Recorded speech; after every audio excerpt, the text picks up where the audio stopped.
우리가 읽는 지금 본문은 계시록의 결말부이자 성경 전체의 결말입니다. 그래서 거룩한 성 예루살렘 성에 결코 들어오지 못하는 새 부류에 대한 말씀은 경고 청원의 말씀이 아니라 최종적인 선포에 대한 말씀입니다. 너희 못 들어와 라는 거죠. 새 예루살렘 성에 결코 들어오지 못한다라는 말씀은 어린 양의 아내가 아니라는 것이고 예수 그리스도의 신부가 아니라는 것이고 교회가 아니라는 말씀입니다.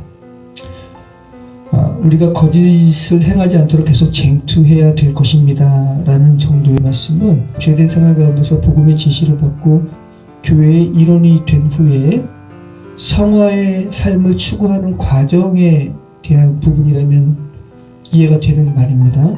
하지만 성경 결말에 요한계시록 21장 27절 본문의 의미에서 본다면 맞지 않습니다. 오늘 본문은 과정이 아니라 결말을 말하고 있기 때문입니다. 다시 한번 분명히 합니다. 거짓말하는 자는 거룩한 성 예루살렘 성에 못 들어갑니다. 거짓말뿐만 아니라 속된 것이나 가증한 일을 행하는 자도 마찬가지입니다. 성경이 그렇게 말하고 있습니다. 우리 마음대로 성경이 말하는 거짓말과 가증함, 속됨이 그런 물리적으로 표피적인 차원이 아니지라고 희소시키면 안 됩니다. 성경은 그렇게 말하고 있지 않습니다. 여러분 한번 이 장대현 교회에서 일어났던 일처럼 오늘 이 자리에 지금 하나님께서 계신다 생각해 보세요. 하나님께서 정말 와 계신다. 근데 와 계시는 게 사실이잖아요. 여러분 안에 계시는데 그러면 지난주에 일주일간 거짓을 품고도 또 가증한 일을 행하고도 속된 행동을 하고도 하나님이 계신 그 임재의 자리에 여러분이 서 계실 수가 있을까요? 버텨내지를 못할 거예요. 주께서 막으시는 게 아니라 여러분 스스로 뛰쳐나갈 거예요. 그걸 감당하지 못해서. 그 장대현 교회에서 왜 사람들이 그렇게 울부짖고 막 그래요?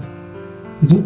부인이 있는데 남편이 자신의 간음죄를 회개하고 또 남편이 보는 앞에서 아내가 저런 간통을 저질렀습니다라고 고백하는 역사가 벌어진 것이 그 사건 속에 있었던 일이거든요.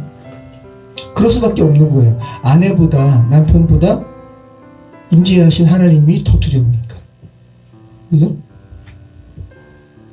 교회는 이런 곳입니다.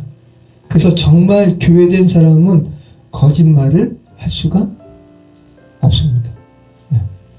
민감해질 수밖에 없는 거예요. 여러분이 지금 교회의 일원으로 부르심을 받으셨는데 정말 삶 가운데 아주 작은 거짓말을 함으로써 마음속에 어떤 가책이 느껴지지 않는다면 그것은 온전하게 성령님 안에 거하시는 삶이 아니죠. 성령께서 그것을 용납을 못하는 거죠. 아주 작은 거짓이라도. 우리 안에 계신 성령님께서 탄식하시고 싫어하신 것을 알기 때문에 그 거짓되고 가증되고 속됨을 그런 행동들을 그대로 할 수가 없는 것이 교회라는 말씀이에요. 여호와께서 노아에게 이르시되 너와 내 온 집은 방주로 들어가라. 이 세대에서 내가 내 앞에 의로움을 내가 보았음이니라. 너는 모든 정결한 짐승은 암수 7씩 부정한 것은 암수 2씩을 내게로 데려오며 공중의 새도 암수 7씩을 데려와 그 씨를 온 지면에 유전하게 하라. 굉장히 깊은 의미가 있어요. 근데 지금 부정한 것만 말씀드릴게요. 방주는 여러분 교회를 의미해요. 그래서 한 번 닫힌 구원의 문 다시 열려지지 않으니 뭐 이런 찬양도 있잖아요. 그러면 교회를 의미하는 그죠? 이 방주와 관련된 기사에 정결한 짐승만 들어가게 하시면 좋을 것 같잖아요. 그죠? 그게 맞을 것 같잖아요. 근데 부정한 짐승, 그죠? 암수 2씩을 또 들어가게 하시거든요. 그럼 요한계시록 오늘 본문과 관련해서 부정한 자, 가증한 자, 거짓말한 자는 결국은 거룩한 성 예루살렘 성에 들어가지 못한다는 부분과 창세기 처음에 나오는 방주와 관련된 기사에 부정한 짐승 들어가게 하시는 부분과 어떻게 여러분이 이해를 하셔야 될까요? 창세기는 서두고 요한계시록은 결말이에요. 창세기에 방주에 부정한 짐승 들어오게 하시는 것은 초청에 대한 메시지로 여러분이 느끼셔야죠. 초청. 사거리에 어린 양의 혼인잔치가 있는데 사람이 없잖아요. 그러니까 어떻게 해요? 내 거리에 사람들 보내가지고 그냥 막 다니는 사람 들어오게 하잖아요. 초청이에요. 그죠? 부정한 사람이에요.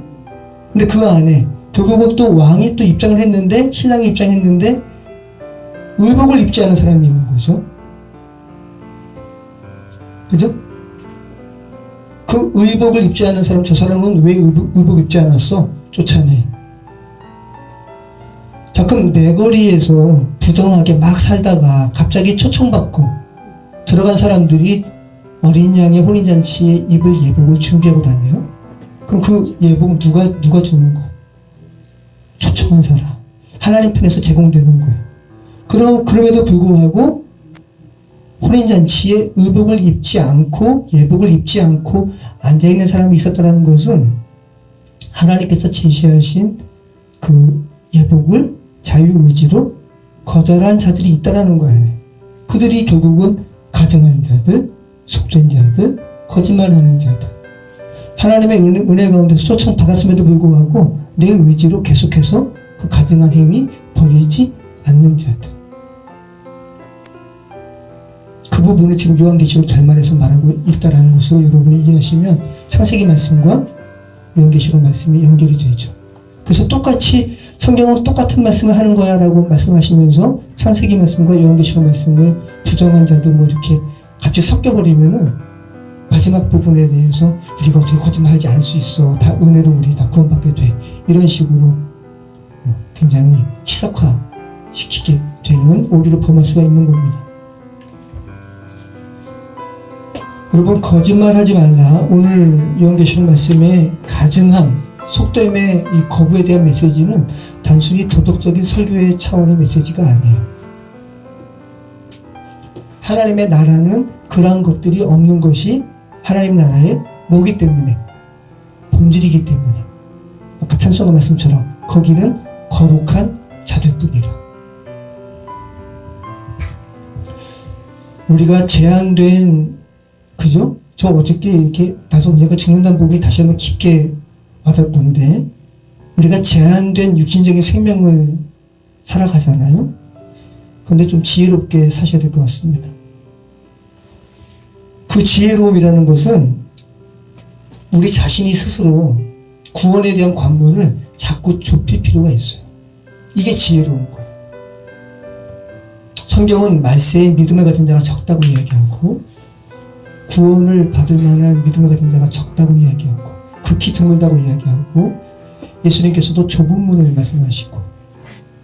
근데 지금 우리가 살아가는 이 시대는 너무나 많은 구원의 열린 문에 대해서 말하고 있어요. 다원주의는 말할 것도 없고, 기독교 내에서도 초청받으면 다 구원받은 걸로 생각하는 거예요.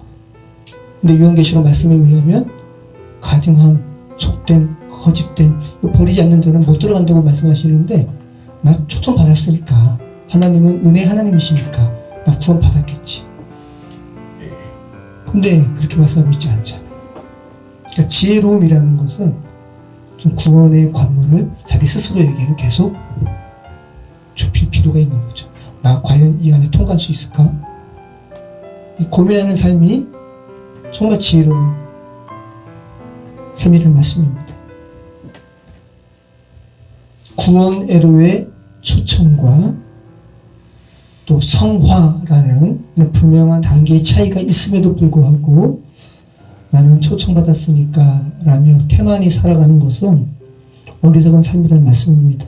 정말 은혜를 입은 자는 은혜 입은 자의 삶을 살게 되어 있습니다.